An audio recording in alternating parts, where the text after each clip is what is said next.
Give me your knowledge on what the Nubian is, because people hear different things about that. I want to hear from an Egyptian who lives in Egypt. More you go to the south side, you find the skin gets darker. But when you go to the Nubia, all of them are dark. What's going on, guys? It's your man Jackson Cooper, live from Cairo, Egypt, here at the beautiful Nearmar Pyramids Hotel. Now, I have a wonderful interview today with a friend that I met. And I feel like this interview is very important because this man has a lot of knowledge and he is a citizen of Cairo, Egypt. So I'm pretty much just going to give him the floor and we're going to get to know him. Stay tuned. Yes. Hi guys, this is Ashraf. Actually, I am generation after generation. I born here in this beautiful spot of Earth, which is considered one of the most important piece of the total land of Earth, very close to the pyramids and Sphinx of Giza.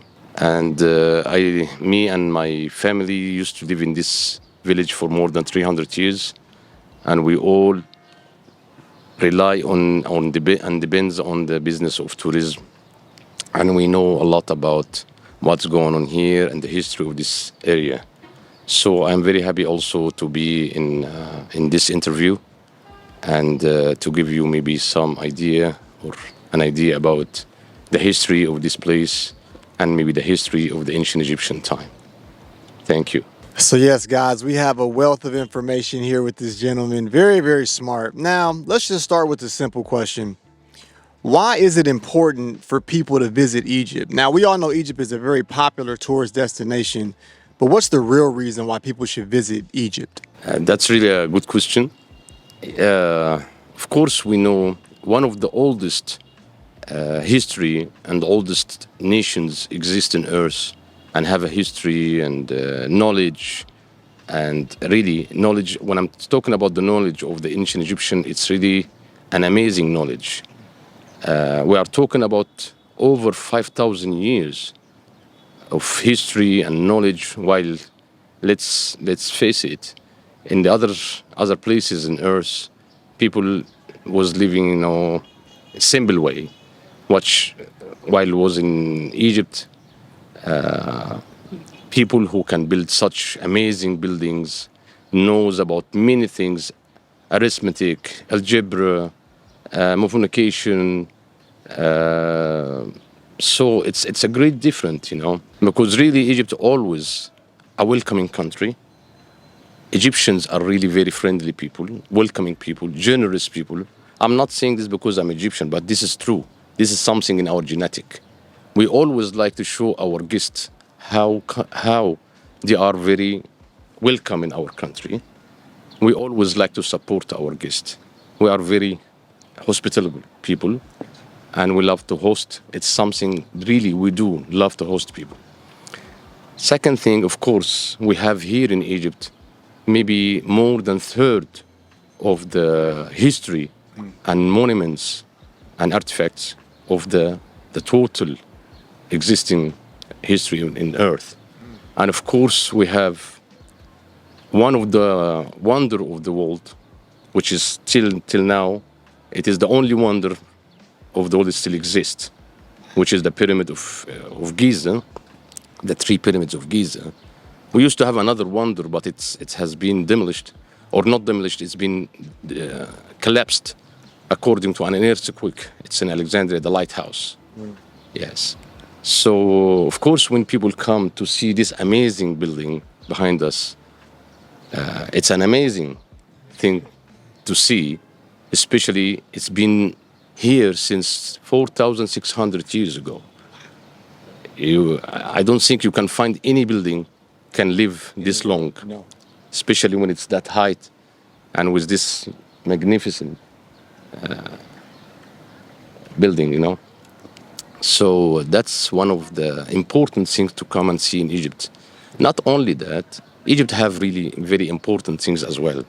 We have very beautiful resorts in the Red Sea, so people like to come and enjoy this resort as well. We have a very beautiful weather all year round. So always Egypt is famous about with good weather all year, so people also come to enjoy the weather in Egypt. And we don't have only the pyramids here of Giza. We have places to go and see historical places like in Luxor, to go see Valley of the Kings, Karnak Temple, Abu Simbel in Aswan. So all the way from the north to the south, Egypt is full with beautiful sights to see and visit. Even in our desert is a very beautiful places to go and do camping and enjoy the weather in the desert and enjoy camping. So actually Egypt, it's about everything. History you will find, good weather you will find, beautiful places to do diving, snorkeling you will find. Good, everything in Egypt is beautiful. This country is really gifted by God.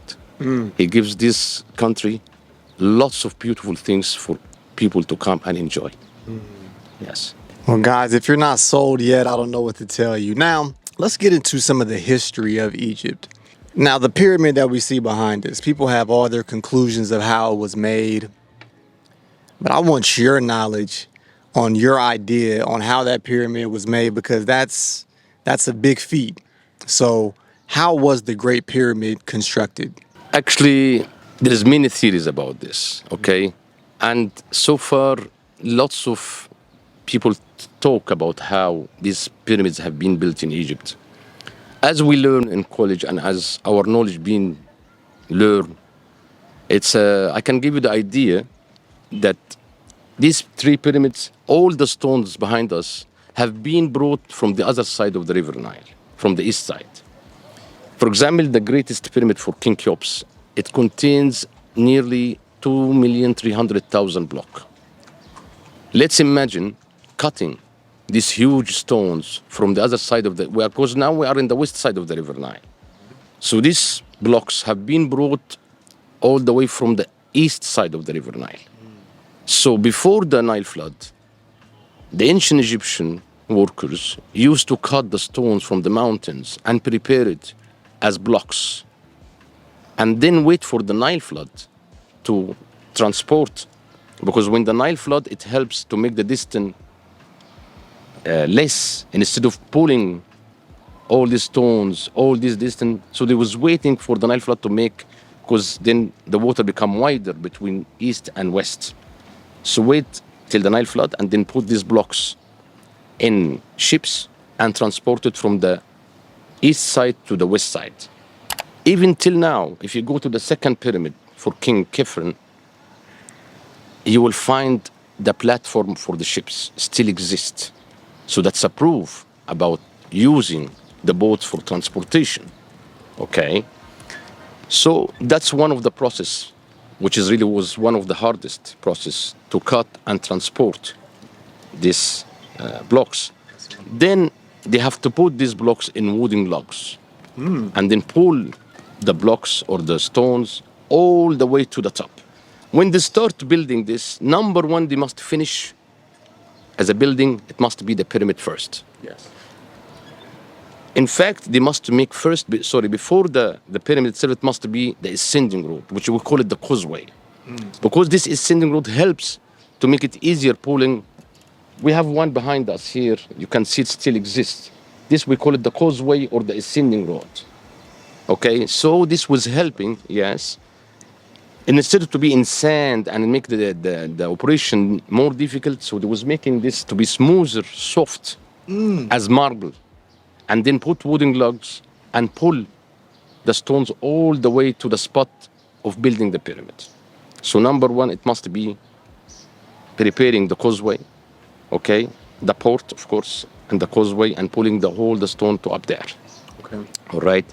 Then they start to cut the stones according to the dimensions they need, and it must be smooth, soft, and like pieces like glass. You know how the piece of glass, how it is very smooth, that when you put another piece of glass similar to it and put them on top of each other, they will stuck together. So the idea, it was no cement, no glue, nothing. It must be, when they cut the stone, it must be smooth, perfect, zero gap between a block to the other. As a physics, that makes the pressure from the outside of the two blocks is more than the pressure from between the two blocks that's make it, it's physics, it will stuck together. So this was the idea. But let me tell you this, cutting the stones this way, it's impossible. It's amazing. Till now, these buildings is still teasing researchers and scientists to find out how they have done all this. Okay? Yes, I know it's a human made, and I believe it's a human made, but there is a lot of knowledge have been given to these people in that time, which is 4,600 years ago, a knowledge that they are the only ones know it and use it in a good way. Ancient Egyptian never used the knowledge they have for bad things. Always was using the knowledge for good stuff, for good things, to build buildings, to carve statues, to make medication, to make. If you look at the history of the ancient Egypt, everything was good. Everything about these guys is good. I believe they have in that time knowledge, and it goes with them. Nobody knows how they have carved these stones to be perfect this way. Me as Ashraf myself, my personal opinion, yes, I believe it's all made by human, so I don't believe it's been aliens or whatever this says, but I believe in knowledge have been given to these people, to the ancient Egyptian, and they have used it to build this such amazing things. Even, let me give you another example. There is one statue belong to King Khafre. It exists in Cairo Museum, the old Cairo Museum. Okay. This statue is made out of diorite stone. If you know what is diorite stone, it is as solid as diamond. Diorite stone is uncarved stone. You can break it, yes, but to carve it with details, it's impossible. You need laser. Regular tools is not going to work. Yes. But if you go to the Cairo Museum and look at this statue, you will be amazed how they carve it with simple details. Lips, even veins, muscles, everything is detailed. How they did this? Right. How? There is lots of things. If we keep asking ourselves how, you will lose your mind. So that makes me believe that these people have a knowledge that no one else have it. Yeah. Okay? Yeah. And one of the things that, as a Muslim, I believe in my holy book very well. Yes, sir. So there is a story for Prophet Solomon, King Solomon, Okay.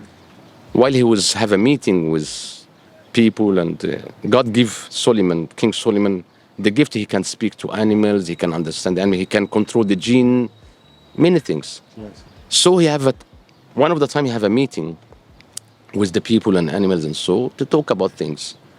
And then he got a news from a bird that he told him there is a queen from Palestine. She and her people worshipping the fire. Okay. So he sent his messenger to this queen that King Solomon, Prophet Solomon, want to have a meeting with you. So he invite her to come and visit to talk with her about this. So this queen, she have a throne, amazing throne, huge one. So Prophet Solomon want to amaze her and prove to her he have gifts from God that he can do things to amaze her. So he asked the people who's sitting, who can get me her throne quicker than the other? So the jinn, they said, we can get it to you before your meeting is dismissed. And another one says, I can get it just like, let's say, in 2 minutes. And then in our holy book, it mentioned that God says, and there was in the meeting someone, we give him the verb or the word we, it belong to God. He talk about himself. He don't say I. Out of respect, he don't say I give. He said we. That's out of respect. In our Arabic language, this is how, like God, don't say about himself I. He said we. Give him knowledge from us. So the knowledge, it's something can be given from God to some people. But knowledge is a knowledge. Knowledge can be transferred from a person to another. Yes. As you study, as it is algebra, as it is physics, whatever. Knowledge can be transferred from generation to generation or from a person to another. Unlike when God gave prophets gifts, like Moses and Jesus, for us as Muslim, we believe in all prophets. We are not Muslim unless we believe in all prophets. So we believe in Moses, we believe in Jesus, all of them as prophet and messengers from God. But God gave miracles to Moses and miracles to Jesus by the command of God, the mighty God. But these miracles will go and disappear when these prophets die, or when this prophet disappear or go. Yes, sir. But knowledge doesn't go unless you don't transfer it to somebody else. Because knowledge have been given to someone, I can give it this knowledge, I can give it to my son can give it to his son, like this. So the person who have knowledge from God, which God talk about him, I said, and there is a person, we give him knowledge from us. He said, I can get it to you with just a blink, like this. Maybe for others, they will say, what is this? Right. You know, but as I believe in God, I know God, if he wants something to be, he just say be, it will be in less than a second, maybe. You know, so whenever, and when he want to give to somebody a power or knowledge, that's God. We can't compare God in the way of God and who's God and what God looks like comparing to ourselves or in our dimensions. No, that's wrong. If we think about God according to our way of life and our dimensions or our timing or so, that's a big mistake. Mentioning this in our holy book, it gave me a theory that there was some people during that time have this kind of knowledge. They can do miracles, like the person who bring the throne from Palestine to Egypt in just a blink. And if another people have the same knowledge, they can do miracles. I'm not saying they have done everything according to this knowledge and using this knowledge. Lots of this process, it's been cut and transferred by humans, the ancient Egyptian, yes. But there is some things which it's impossible. Yes. Then it's the time to use this knowledge to make it done. So this, my personal theory, maybe I'm right, maybe I'm wrong, but this is what I believe. Now let's get into, say somebody had to see just one thing in Egypt, just one site. Which site would you recommend that they see, and why is it so important for them to learn about that actual site? You make it difficult for me because only one thing, it's difficult to choose because there is a lot of things that every place is maybe better than the other, or all of them is to me is very important. Yes. But I will give something very important because this is the main goal maybe for most of the tourists like to come to Egypt. Of course, the three pyramids and Sphinx of Giza. But allow me to say maybe another thing that you should come and see, Saqqara. Saqqara, it contains the most beautiful tombs. It's there. When people go there and just go and look for the tombs and the daily life and how the ancient Egyptian was described, them daily life in them tombs from inside, wow, it's amazing. So I'm sorry I said two now. It's okay. There is a lot, but I will stop by two. So you said that Egyptians are welcoming people. What makes the Egyptians so welcoming? Is it because you do get a lot of tourists, or is it just a natural being an Egyptian? Actually, it's because it's something in our blood. It's something in our nature. Let me tell you, this time of days, while we are now having this interview, you know how many refugees now come in this last few years to Egypt? A lot. From Sudan, from Syria, from different countries. Always since the ancient Egyptian, really, and you can look at the history, you will find always when the neighbors of our countries, when they have problems, you will find always these people come, escape to Egypt because they always found safe in Egypt. Egypt is very safe. And we look now, lots of people from Sudan and Syria, we always smile in them faces, welcoming them. We say, hey, this is your your country, don't worry. Yeah. If they need help, we always support them. Yeah. So always Egyptian is not for themselves. It's about, even we like to show foreigners, and I don't want to use foreigners because everybody is welcome to Egypt. It's like his country as well. Yes, sir. But always everybody come to Egypt feel safe and feel welcomed. So it's really, I don't know. It's something in our blood. Even if you look at our kids in the streets, and you are not from native Egyptian here, they will always smile to you and say, hello, hello. Who teach these kids? Nobody teach them, I swear. Nobody told them to say this. It's come from them hearts. What is the reason? I don't know. It's something come from our hearts. Genetic, I don't know. What, I don't know. We haven't been told to be this. Or our parents haven't told us to be this. It just come by itself. Cleopatra come, if we look at the history, during Alexander the Great, when they come and invade Egypt by the time, Yes. before he leave Egypt to go to the east to continue his war and so, he left his engineers and the builders to make Alexandria. Okay. That's why they call City. it, yes, Alexandria. After maybe 2 years or more, he died. Then he had 4 friends by the time. They split the empire of Alexander by themselves. So one of his friends, he ruled Egypt, Batlaimos. And then his generation, Batlaimos the 7th, 6th, the 2nd, whatever, till the last generation of Batlaimos is Cleopatra. So Cleopatra, in fact, she's Greek. Really? She's not Egyptian, yes. But she born in Egypt, yes. Her father born in Egypt, yes. But they are not Egyptian blood. Okay. So that's not, she's not Egyptian. She ruled Egypt, yes, as a queen, yes. But she's not Egyptian. Yes. Give me your knowledge on what the Nubian is, because people hear different things about that. I want to hear from an Egyptian who lives in Egypt.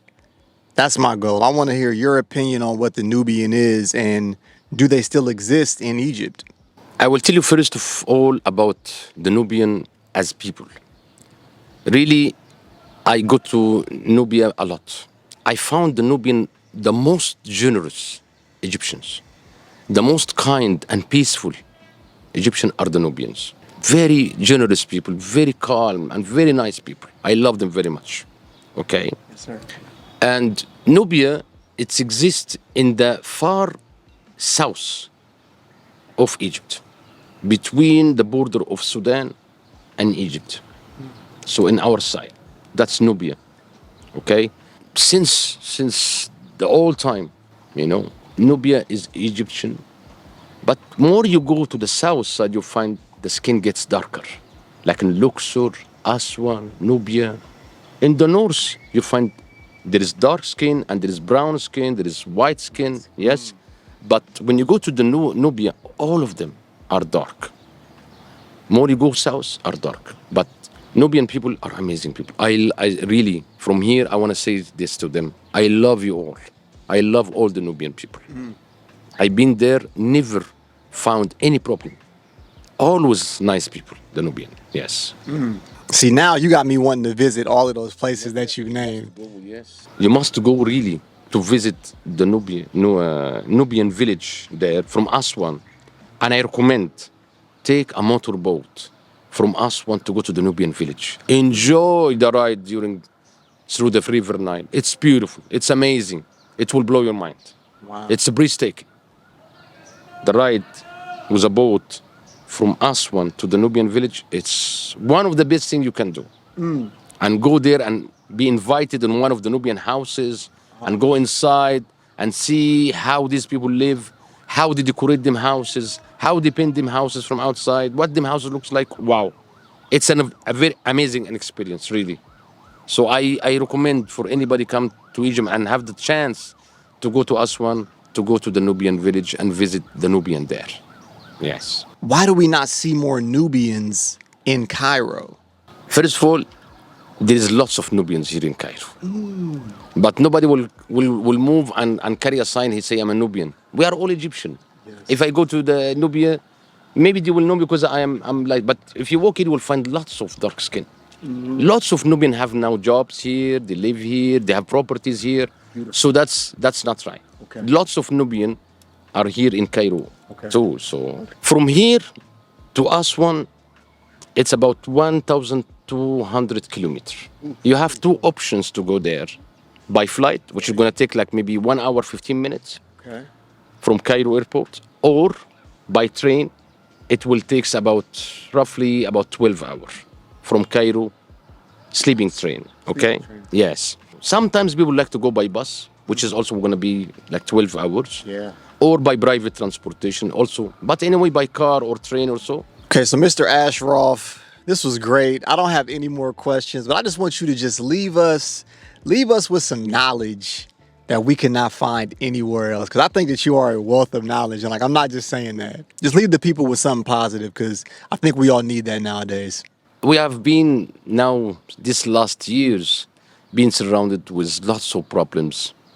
And I want from everybody to be always positive and look for the future with positive. I will give a good tip. Be kind. Don't live only for yourself. Live for others as well. There is a joy, trust me, I swear, God. There is a joy, you will never feel it unless you help others. When you feel or when you are aiming to help others with any way you can, even by words, by smile, by whatever, it's a therapy. It's clean our souls. We need that. We need that really to feel about each other and love each other and help each other. And that's really a therapy to clean ourselves. That's something really I wish from everybody to live the way like this. I know the way of life is difficult. We have lots of stress. We have lots of things going on. But don't live, always put yourself in this. Try to get out of it by go to the nature, go camping, just think of the creation, the creator, and then you will calm, your soul will calm down. Well, guys, I couldn't have said it better myself. I want to thank you, Ashraf.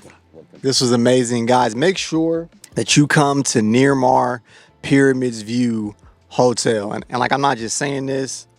I've been treated like family ever since I came here. The rooms are lovely. The accommodations are lovely.